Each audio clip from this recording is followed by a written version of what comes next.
আসসালামু আলাইকুম। এটিএন বাংলা সংবাদে সবাইকে স্বাগত জানাচ্ছি আসিফুর রহমান সাগর। শুরুতেই ইউপে সংবাদ শিরোনাম। নতুন মন্ত্রিসভায় বড় চমক থাকবে। সৈয়দ আশরাফের মৃত্যু দেশ ও দলের জন্য অপূরণীয় ক্ষতি বললেন আওয়ামী লীগ নেতারা।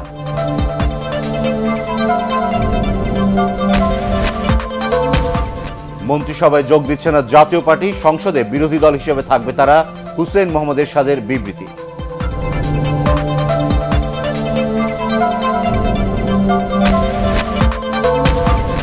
একাদশ সংসদ নির্বাচনে অনিয়মের তথ্য প্রমাণ নিয়ে মার্কিন রাষ্ট্রদূতের সাথে মির্জা ফখরুলের বৈঠক।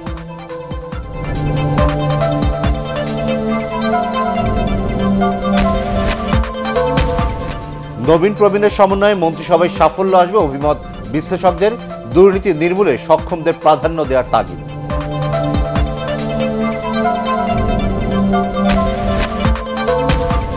এবং থাইল্যান্ড থেকে কাল সন্ধ্যায় ঢাকায় আসবে সৈয়দ আশরাফের মরদেহ।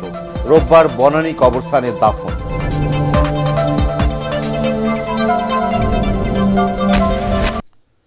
শুনছিলেন ইউপে সংবাদ শিরোনাম, এবার বিস্তারিত। নবনির্বাচিত সংসদ সদস্যদের নিয়ে রাজধানী ধানমন্ডির 32 নম্বরে বঙ্গবন্ধুর প্রতিকৃতিতে শ্রদ্ধা নিবেদন করেছেন আওয়ামী লীগ সভাপতি শেখ হাসিনা। এ সময় আওয়ামী লীগ সাধারণ সম্পাদক ওবায়দুল কাদের বলেন, এবারে মন্ত্রিসভায় বড় চমক থাকছে। আওয়ামী লীগের সাবেক সাধারণ সম্পাদক সৈয়দ আশরাফুল ইসলামের মৃত্যুতে দেশ ও দলের অপূরণীয় ক্ষতি হয়েছে বলেও জানান দলটির নেতারা। এদিকে একাদশ জাতীয় সংসদ নির্বাচনে নিরঙ্কুশ সংখ্যাগরিষ্ঠতা পাওয়ায় আগামী 19 জানুয়ারি ঐতিহাসিক সোহরাওয়ার্দী উদ্যানে মহাসমাবেশ করবে আওয়ামী লীগ। বিস্তারিত নিয়াজ জামান সজীবের রিপোর্টে। ধানমন্ডি 32 নম্বরে বঙ্গবন্ধুর প্রতিকৃতিতে দলের নবনির্বাচিত সংসদ সদস্যদের নিয়ে শ্রদ্ধা জানান আওয়ামী লীগ সভাপতি শেখ হাসিনা। এ সময় সেখানে কিছু সময় নীরবে দাঁড়িয়ে থাকেন তিনি। শ্রদ্ধারে অনুষ্ঠানে স্মরণে আসেন আওয়ামী লীগের সদ্যপ্রয়াত প্রিয় নেতা সৈয়দ আশরাফুল ইসলাম। তার একেবারে চলে যাওয়া আবেগ আপ্লুত শোকাহত করে আওয়ামী লীগ প্রধান, সিনিয়র নেতা ও নবনির্বাচিত সংসদ সদস্যদের। শেখ হাসিনার কোনো সিদ্ধান্ত কখনো উনি দ্বিতীয় শব্দ ব্যাখ্য না করে তাৎক্ষণিকভাবে সেটা বাস্তবায়ন করার জন্য দেখে এসেছে। নেতৃত্বের প্রতি এরকম অবিচল আস্থা এবং বিশ্বাসযোগ্যতা খুব কম নেতৃত্বে দেখা যায়। হাসপাতাল থেকে আপনার কিন্তু নির্বাচন করেছে, সে নির্বাচনেও সে জয়লাভ করেছে। তাহলে বুঝতে পারেন যে ও অসুস্থ একটি ব্যক্তি, সে নিজে দেশে নাই, সেখানে ইলেকশন করছে, জনগণ তাকে কত ভালোবাসে। শ্রদ্ধা জানানোর শেষে আওয়ামী লীগ সাধারণ সম্পাদক ওবায়দুল কাদের সৈয়দ আশরাফকে নিয়ে তার নিজের অনুভূতির কথা জানান। কথা বলেন এবারের মন্ত্রিসভা ও ঐক্যফ্রন্টের সংসদ সদস্যদের শপথ না নেওয়ার বিষয়েও। দুঃসময়ে পার্টির হাল ধরেছিলেন শক্ত হাতে, দলকে সংগঠিত করেছেন গভীর কমিটমেন্ট নিয়ে। বৈঠক তো করতে পারে, আমেরিকান অ্যাম্বাসেডারের সাথে বৈঠক করলেই কি আকাশ ভেঙে পড়বে আমাদের উপর? এই ক্যাবিনেট কেন যেন মনে হয় বিশাল একটা চমক। পরে ছাত্রলীগের প্রতিষ্ঠাবার্ষিকী উপলক্ষে বঙ্গবন্ধুর প্রতিকৃতিতে শ্রদ্ধা জানানো হয়। তবে সৈয়দ আশরাফের মৃত্যুতে অন্যান্য কর্মসূচি স্থগিত করে সংগঠনটি। নিয়াজ জামান সজীব, এটিএন বাংলা, ঢাকা। মন্ত্রিসভায় থাকছে না জাতীয় পার্টি, সংসদে বিরোধী দলীয় নেতা হবেন জাতীয় পার্টির চেয়ারম্যান হুসেইন মোহাম্মদ এরশাদ, আর বিরোধী দলীয় উপনেতা হচ্ছেন দলটির কো চেয়ারম্যান জিএম কাদের। গণমাধ্যমে পাঠানো এক বিবৃতিতে একথা জানান এরশাদ। এদিকে সাবেক আইনমন্ত্রী ব্যারিস্টার শফিক আহমেদ মনে করেন, জাতীয় পার্টির নিজস্ব প্রতীক লাঙ্গল নিয়ে নির্বাচন করায় একমাত্র তাদেরই বিরোধী দলে থাকার সুযোগ রয়েছে। হুমায়ুন চিস্তির রিপোর্ট। শুক্রবার গণমাধ্যমে পাঠানো এক বিবৃতিতে জাতীয় পার্টির চেয়ারম্যান হুসেইন মোহাম্মদ এরশাদ জানান, একাদশ জাতীয় সংসদে প্রধান বিরোধী দল হিসেবেই থাকছে তার দল, আর বিরোধী দলীয় নেতা হিসেবে তিনি দায়িত্ব পালন করবেন। বিরোধী দলীয় উপনেতার দায়িত্ব পালন করবেন তার ছোট ভাই ও পার্টির কো চেয়ারম্যান জিএম কাদের। সরকারের মন্ত্রিসভায়ও থাকছেন না তারা। আইন বিশেষজ্ঞ ও সাবেক আইনমন্ত্রী ব্যারিস্টার শফিক আহমেদও মনে করেন, কার্যকর বিরোধী দলের ভূমিকা পালন করতে হলে জাতীয় পার্টির সরকারের মন্ত্রিসভায় থাকা উচিত নয়। যারা নৌকা প্রতীকে ইলেকশন করেছে তারা তো কোনো অবস্থাতেই বিরোধী দলে যেতে পারে না, কারণ তারা কিন্তু আওয়ামী লীগের প্রতীক নৌকা এবং এই প্রতীকে ইলেকশন করেছে। সেই জন্যই জাতীয় পার্টি মনে হয় শুরু থেকেই তারা দলীয় যে সিম্বল ছিল সেটা নিয়ে ইলেকশন করার উদ্দেশ্য ছিল বোধহয় তাদের বিরোধী দল হিসাবে থাকবে। বিরোধী দল হিসেবে বিরোধী দলের থাকা উচিত। ও বিরোধী দলের কিছু অংশ বিরোধী দল থাকবে, আবার কিছু সরকারের সাথে থাকবে। এইটাও আমার মনে হয় যে পার্লামেন্টারি ডেমোক্রেসিতে খুব শোভনীয় না, বা কোনো নজির তেমন নেই। এদিকে জাতীয় পার্টির মহাসচিব মশিউর রহমান রাঙা জানান, গতবারের মতো এবারও মন্ত্রিসভায় থাকতে আগ্রহী তারা, তবে এখনো এ নিয়ে কোনো আলোচনা হয়নি। আমাদের সংসদ সদস্যরা কেউই 14 দলের বা মহাজোটের যে নির্বাচন তার সরকারের বাইরে যেতে চায় না, তারা বিরোধী দলে থাকতে চায় না। গতবার যে পদ্ধতিতে আমরা সরকার, যে নিয়মে আমরা সরকারের সঙ্গে ছিলাম, সেই রকম নিয়মে বা সেই রকম পদ্ধতিতে আমরা থাকতে চাই। সরকার মানুষের উন্নয়ন করতে চাই, according at the same time আমরা সরকারের যেসব উন্নয়নমূলক কর্মকাণ্ড সেগুলো নিয়ে কথা বলতে চাই। চেষ্টা করেছি ওনাদের সঙ্গে যোগাযোগ করার, কিন্তু আমরা এখন পর্যন্ত ওনাদের কোনো সাড়া আমি পাইনি এখন পর্যন্ত, সত্যি কথা যেটা। সেই কারণে আলোচনাটা আমাদের এখনও সম্পন্ন হয়নি। আলোচনা সম্পন্ন না হওয়া পর্যন্ত বলা যাবে না যে আমাদের অবস্থানটা কি হবে। একাদশ জাতীয় সংসদ নির্বাচনে লাঙ্গল প্রতীকে 22টি আসন জিতেছে মহাজোটের শরিক দল জাতীয় পার্টির প্রার্থীরা। হুমায়ুন চিস্তি, এটিএন বাংলা, ঢাকা। মার্কিন রাষ্ট্রদূত আর্ল মিলারের সাথে বৈঠক করেছেন বিএনপি মহাসচিব মির্জা ফখরুল ইসলাম আলমগীর। সকালে মার্কিন রাষ্ট্রদূতের গুলশানের বাসায় এই বৈঠক অনুষ্ঠিত হয়, তবে বৈঠক নিয়ে কেউ গণমাধ্যমের সাথে কথা বলেননি। জানা গেছে, একাদশ জাতীয় সংসদ নির্বাচন ও পরবর্তী পরিস্থিতি নিয়ে মার্কিন রাষ্ট্রদূতের সাথে বিএনপি নেতাদের আলোচনা হয়। বিএনপির পক্ষ থেকে একাদশ জাতীয় নির্বাচনে সারা দেশে বিভিন্ন অনিয়মের তথ্য প্রমাণ তুলে ধরা হয়।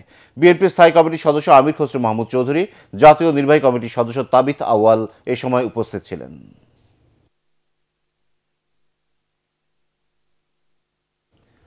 নির্বাচনের আগে ও পরে দেশের বিভিন্ন স্থানে আটক নেতাকর্মীদের অবিলম্বে মুক্তি দাবি করেছে বিএনপি। নয়াপল্টনে দলের কেন্দ্রীয় কার্যালয়ে সংবাদ সম্মেলনে বিএনপির সিনিয়র যুগ্ম মহাসচিব রুহুল কবির রিজভী এই দাবি করেন। তিনি বলেন, জনগণ যে নির্বাচনে ভোট দিতে পারেনি সেই নির্বাচনের দায় নির্বাচন কমিশন এড়াতে পারবে না। এ সময় নির্বাচন কমিশনের পিঠা উৎসবের কঠোর সমালোচনা করেন রুহুল কবির রিজভী। নির্লজ্জ বলেই তারা এই কাজটি করতে পারছে আর কি, কারণ ওদেরকে তো অ্যাকাউন্টেবিলিটি নাই। সরকার, নির্বাচন কমিশন, আইন শৃঙ্খলা বাহিনী, এমনকি আদালতকে ব্যবহার করে তার এই একতরফা জনগণ বিরোধী অগণতান্ত্রিক মহা ভোট ডাকাতির, মহা ভোট জালিয়াতির নির্বাচন করেছে। নির্বাচনে পরাজয়ের ব্যর্থতা ঢাকতেই বিএনপি মন গড়া অভিযোগে ফিরিস্তি তুলছে বলে অভিযোগ করেছেন জাসদ সভাপতি ও তথ্যমন্ত্রী হাসানুল হক ইনু। রাজধানীতে জাসদের কেন্দ্রীয় কার্যালয়ে গণমাধ্যম কর্মীদের সাথে মত বিনিময় সময় তিনি এই অভিযোগ করেন। হাসানুল হক ইনু বলেন, পুনর্নির্বাচনের কথা বলে বিএনপি নতুন করে ষড়যন্ত্র করছে। নির্বাচনটাকে উসিলা তৈরি করার চেষ্টা করেছে, একটা অস্বাভাবিক পরিস্থিতি তৈরি করার জন্য একটা গায়েবী নির্দেশের অপেক্ষায় দিন গুনেছে, উসিলা তৈরি করার চেষ্টা করেছে। কিন্তু গায়েবী নির্দেশও আসেনি, উসিলাও তৈরি করতে পারেনি। মাঝখান থেকে প্রার্থীরা মাঠে যায়নি, বিএনপির কর্মীর উপরে নিয়ন্ত্রণ হারিয়েছে এবং আজকে নেতৃত্ব কর্মীদের সঙ্গে সম্পর্ক ছিন্ন হয়েছে এবং তাদের ব্যর্থতা ঢাকার জন্যে আজকে তারাও মন গড়া অভিযোগের ফিরিস্তি তুলছেন। দুর্নীতি নির্মূলে সক্ষম সদস্যদের মন্ত্রিসভায় দেখতে চান রাজনৈতিক বিশ্লেষকরা। তারা মনে করেন, নবীন ও প্রবীণের সমন্বয়ে গঠিত মন্ত্রিসভা জনগণকে দেয়া প্রতিশ্রুতি বাস্তবায়নে প্রধানমন্ত্রী শেখ হাসিনাকে সাহায্য করবে। ফজলে রাব্বি রিপোর্ট। আমি যে কর্তব্যভার গ্রহণ করিতে যাইতেছি। শপথ নিয়েছেন একাদশ জাতীয় সংসদ সদস্যরা। সরকার গঠনের জন্য এরই মধ্যে রাষ্ট্রপতির আমন্ত্রণ পেয়েছেন সংসদ নেতা শেখ হাসিনা। সবার আগ্রহ তাই এখন নতুন সরকারের আকার, প্রকার আর মন্ত্রিপরিষদের দিকে। বিশাল একটা চমকের চেয়ে অসমাপ্ত মেগা প্রকল্পগুলোর সফল বাস্তবায়ন আর নির্বাচনী ইশতেহারে দেয়া দুর্নীতির বিরুদ্ধে কোনো ধরনের ছাড় না দেওয়ার প্রতিশ্রুতি বাস্তবায়ন করার চ্যালেঞ্জ নিতে সক্ষমদেরই মন্ত্রিপরিষদে দেখতে চান রাজনৈতিক বিশ্লেষকরা। দুর্নীতির ব্যাপারে বাংলাদেশের অবস্থান যেটা শক্ত অবস্থান আমরা দেখতে চাই। তারা যে উন্নয়নমূলক কাজগুলি, বড় বড় উন্নয়নমূলক কাজগুলি ধরেছে, টিকিয়ে রাখা, জোরদার করা। চ্যালেঞ্জ আরও বাড়তে থাকবে। আপনি এক পর্যায়ে যখন মেট্রো রেল হয়েছে তখন দেখবে যে মেট্রো রেলে কুলাচ্ছেন, আরও কিছু লাগবে।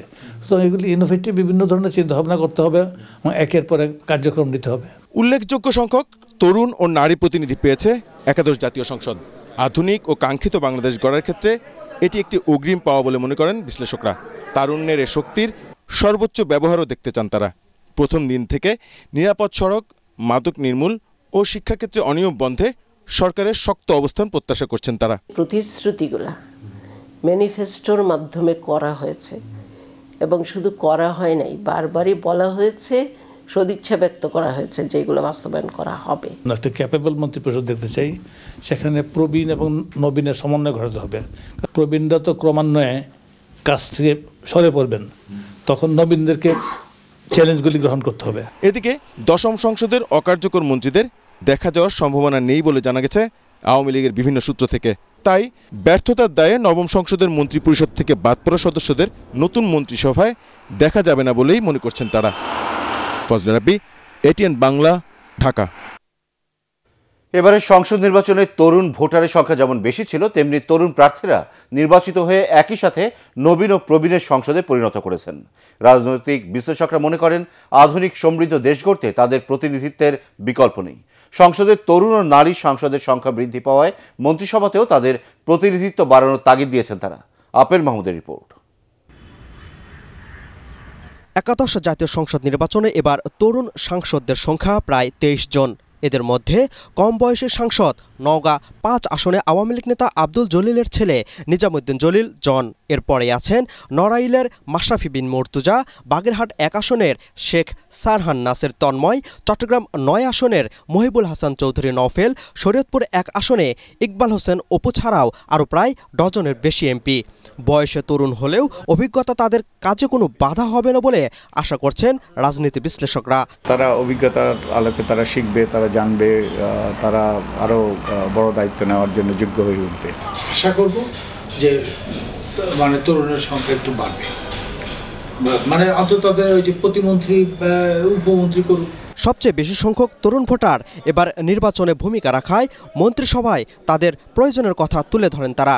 তরুণরা অনেক কিছু ভাবে, তাদের ভাবনার মধ্যে অনেক রকমের অর্থ আছে এবং অনেক নতুনত্ব আছে, যেটা নাকি তুমি বয়স্ক মন্ত্রী করেছো, ভালো কথা হয়ে গেছে, একেবারে আমি তো থাকতে হবে এমন তো কোনো কথা নেই। আর তাদের কাছ থেকে কোনো কিছু নতুনত্ব কোনো কিছু বেরোবে না। এবার 69টি আসনে 68 জন নারী সংসদ নির্বাচনে অংশ নিলেও নৌকা প্রতীক নিয়ে জয়ী হয়েছেন 19 নারী সংসদ সদস্য। সংসদের নারীদের এই সংখ্যাকে ইতিবাচক হিসেবে দেখছেন বিশ্লেষকরা। তবে মন্ত্রিসভায় তাদের প্রতিনিধিত্ব বাড়লে অনগ্রসর নারীদের সামনে এগিয়ে নেওয়া সহজ হবে বলে মনে করছেন তারা। যোগ্য নারী, সৎ নারী, যেসব নারীরা নির্বাচন ইশতেহার বাস্তবায়নে এবং জাতিকে ঐক্যবদ্ধ করার ব্যাপারে, সমস্যা সমাধানের ব্যাপারে ভূমিকা রাখতে পারবে, সেই সব নারীদেরকেই অন্তর্ভুক্ত করা উচিত। দেশের তরুণ ও নারী সমাজকে সামনে এগিয়ে নিতে সরকারে তাদের প্রতিনিধিদের অংশগ্রহণ আরও বাড়ানোর ওপর জোর দেন বিশ্লেষকরা। Apple Mahmud, ATN Bangla, Dhaka. জাতীয় সংসদ নির্বাচনের আগে রাজধানীর মতিঝিল থেকে অবৈধ টাকা ও চেক জব্দ মামলায় শরীয়তপুর 3 আসনে বিএনপি প্রার্থী মিয়া নুরুদ্দিন অপুকে আটক করেছে র্যাব। রাজধানীর ইউনাইটেড হাসপাতাল থেকে তাকে আটক করা হয়। অপু বিএনপির ভারপ্রাপ্ত চেয়ারম্যান তারেক রহমানের ব্যক্তিগত সহকারী ছিলেন। র্যাব জানায়, নির্বাচনের কয়েকদিন আগে টাকা বিতরণের সময় মতিঝিলের একটি অফিস থেকে নগদ 8 কোটি টাকা ও 10 কোটি টাকার চেক জব্দ করা হয়।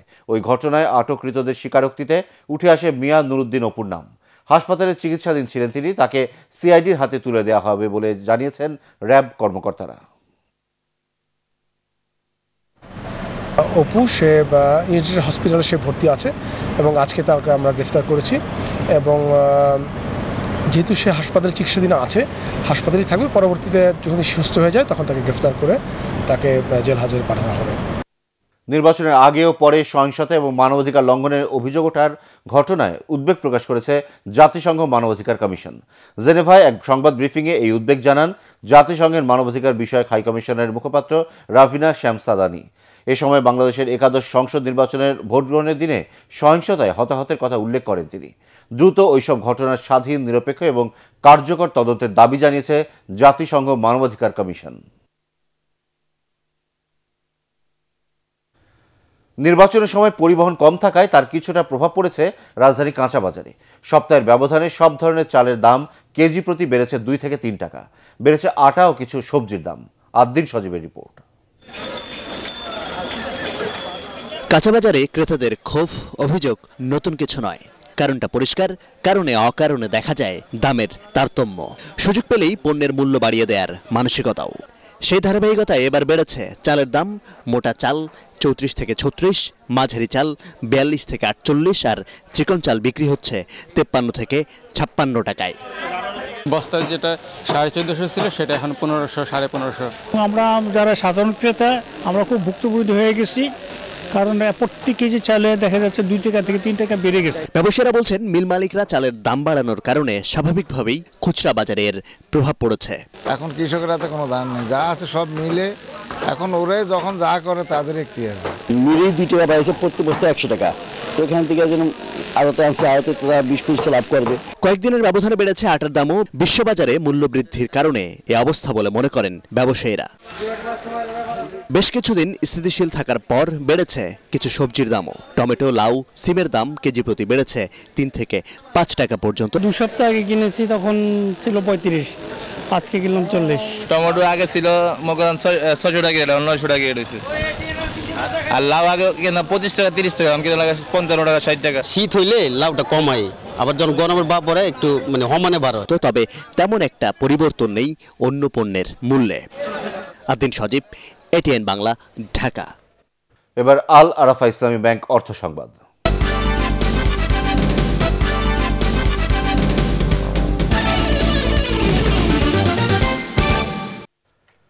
সিরাজগঞ্জে শীতকালীন সবজি চাষে আগ্রহ বাড়লেও পোকার আক্রমণ আর ভেজাল সারের কারণে দুশ্চিন্তায় চাষিরা।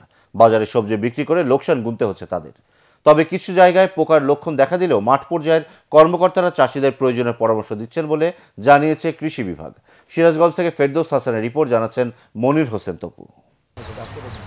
লাভজনক হওয়ায় কৃষকদের সবজি চাষের দিকেই দিন দিন আগ্রহ বাড়ছে।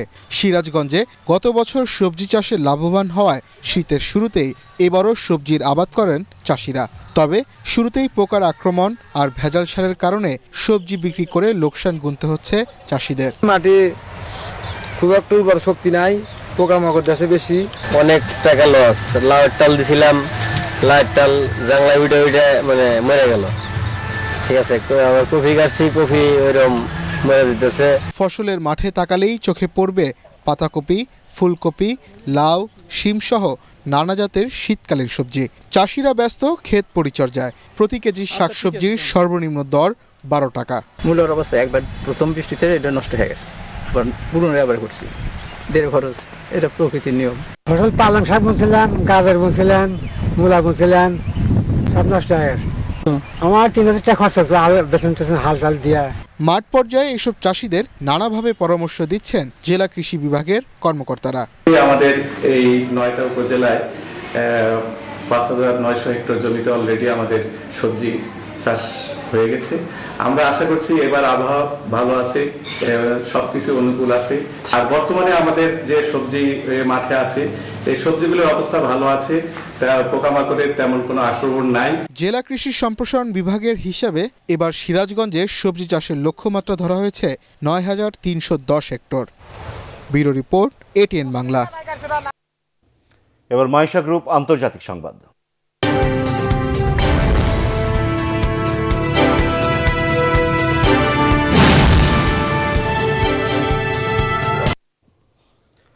মেক্সিকো সীমান্তে দেয়াল নির্মাণে বরাদ্দ না দিয়ে আংশিক বিল পাশ করেছে মার্কিন প্রতিনিধি সভা।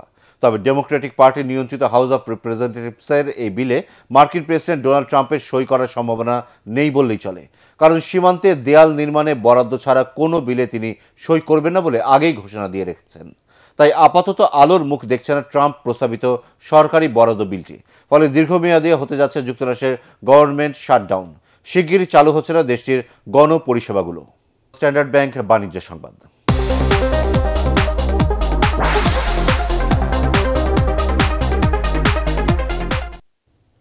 রাজবাড়ীতে বাড়ছে টার্কি মুরগি পালন। কম খরচে অল্প সময়ে বেশি লাভ হয়, বেকার যুবকরা ঝুঁকছেন এই ব্যবসায়। খামারিরা মনে করছেন টার্কি মুরগি দেশের মাংসের চাহিদার যোগানে ভূমিকা রাখবে। রাজবাড়ী থেকে লিটন চক্রবর্তীর রিপোর্ট, জানাচ্ছেন রাজীব সাহা। রাজবাড়ী জেলার গোয়ালন্দ উপজেলার দেওয়ানপাড়া গ্রামের টার্কি খামারি কুদ্দুস আলমের পরিবার প্রায় 1.5 বছর আগে ইন্টারনেট ঘেঁটে এই মুরগি পালনের তথ্য পায়। প্রথমে 80টি টার্কির একদিনের বাচ্চা সংগ্রহ করে এবং সেগুলো 6 মাস পর ডিম দেওয়া শুরু করে। বর্তমানে তাদের খামারে 5 শতাধিক টার্কি মুরগি রয়েছে।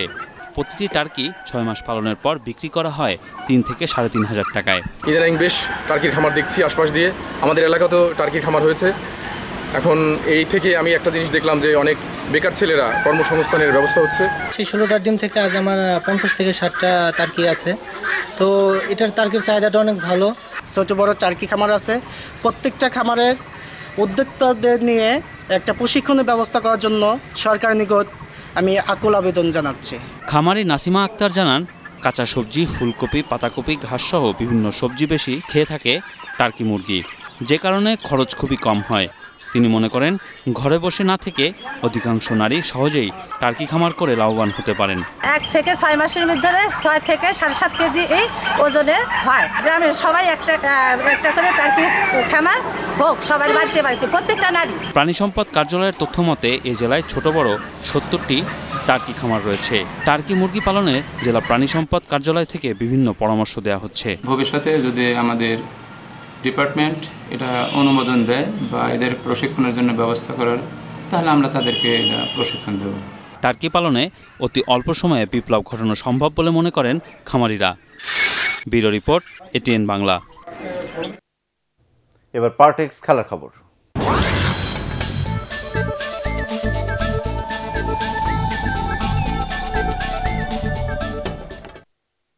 7 দল নিয়ে আগামীকাল শুরু হচ্ছে বিপিএল এর 6ষ্ঠ আসর। মিরপুরে উদ্বোধনী ম্যাচে দুপুর 12:30টায় চিটাগাং ভাইকিংসের বিপক্ষে মাঠে নামবে রংপুর রাইডার্স।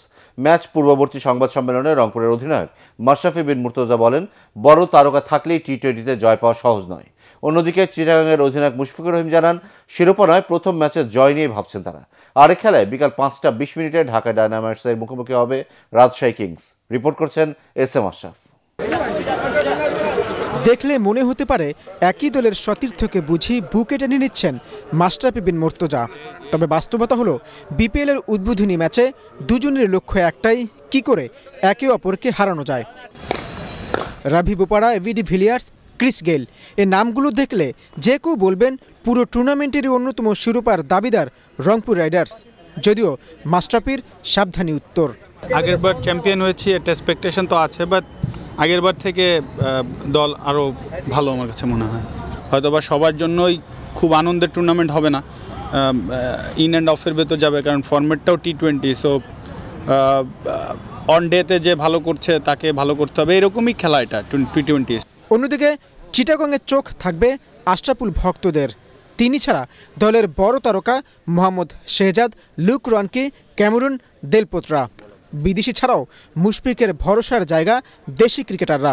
লোকাল প্লেয়ারদের একটা অনেক বড় ইনপুট থাকে, আর এটা কিন্তু সব টিমই আপনি যদি খেয়াল করে দেখেন যে অনেক ভালো ভালো লোকাল প্লেয়াররা আছে।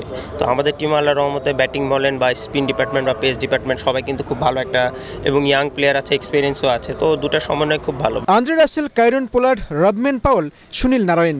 ঢাকা ডায়নামাইটসে রীতিমতো তারার মেলা ওয়েস্ট ইন্ডিয়ানদের। তুলনায় রাজশাহীর ভরসা লোকাল ক্রিকেটাররা।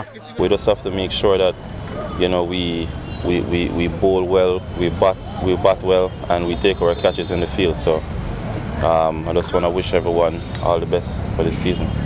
Obviously, there's some really good teams out there. There's no easy games, but our focus is going to be on ourselves and what we can do to try and win the games. Dhaka, Chittagong আর সিলেটে বসছে এবারের BPL. প্রতিদিন 2টি করে match. Play of eliminator শেষে সেরা 2 দল ফাইনালে মুখোমুখি হবে 8 ফেব্রুয়ারি। এস.এম. আশরাফ, এটিএন বাংলা, ঢাকা। দ্বিতীয় দিন শেষে সিডনি টেস্টের নিয়ন্ত্রণ নিয়েছে ভারত। দিন শেষে 598 রানে পিছিয়ে অস্ট্রেলিয়া, হাতে আছে 10 উইকেট। 4 উইকেটে 303 রান নিয়ে খেলতে নেমে হনুমা বিহারীর উইকেট হারালেও চেতেশ্বর পূজারার ব্যাটে বড় সংগ্রহের পথে হাঁটে ভারত। ক্যারিয়ারের 4th ডাবল সেঞ্চুরি থেকে মাত্র 7 রান দূরে থাকে বিদায় নেন পূজারা।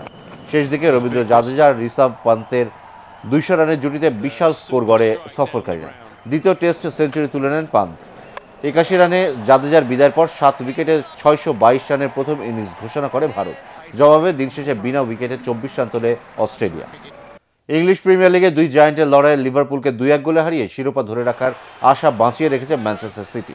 ম্যান সিটির মাঠ ইতিহাদ স্টেডিয়ামে ম্যাচের পুরোটা সময় ছিল হাড্ডাহাড্ডি লড়াই। আক্রমণ প্রতি আক্রমণের পর 40 মিনিটে আর্জেন্টাইন তারকা সার্জিও অ্যাগুয়েরোর গোলে 1-0 লিড নেয় সিটিজেনরা। বিরতির পর রবার্তো ফিরমিনো অলরেডদের হয়ে ম্যাচে সমতা ফেরান। 72 মিনিটে লেরয় সানে সিরিজের জয় নিশ্চিত করেন। এতে 21 ম্যাচে 50 পয়েন্ট নিয়ে লিভারপুলের ঠিক পেছনে উঠে এলো ম্যান সিটি। সমান খেলায় শীর্ষে থাকা লিভারপুলের পয়েন্ট 54। শেষ করার আগে ইউপে সংবাদ শিরোনাম আরও একবার।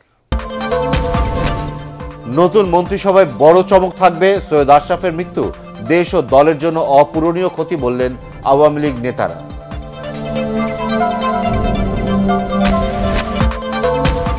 মন্ত্রিসভায় যোগ দিচ্ছে না জাতীয় পার্টি, সংসদে বিরোধী দল হিসেবে থাকবে তারা, হুসেইন মোহাম্মদ এরশাদের বিবৃতি।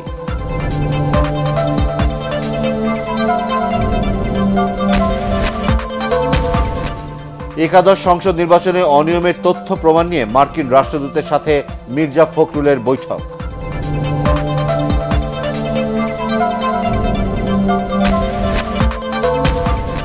নবীন প্রবীণের সমন্বয়ে মন্ত্রিসভায় সাফল্য আসবে, অভিমত বিশ্লেষকদের। দুর্নীতি নির্মূলে সক্ষমদের প্রাধান্য দেওয়ার তাগিদ।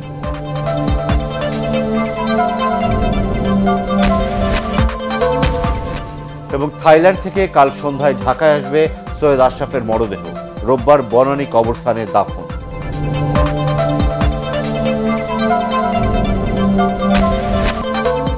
পরবর্তী সংবাদ দেখার আমন্ত্রণ জানিয়ে এখনকার মতো শেষ করছি। এটিএন বাংলা সংবাদ ইউটিউবে দেখতে ব্রাউজ করুন www.youtube.com/ATNTubeNews। সাবস্ক্রাইব করে থাকুন এটিএন বাংলার সাথে।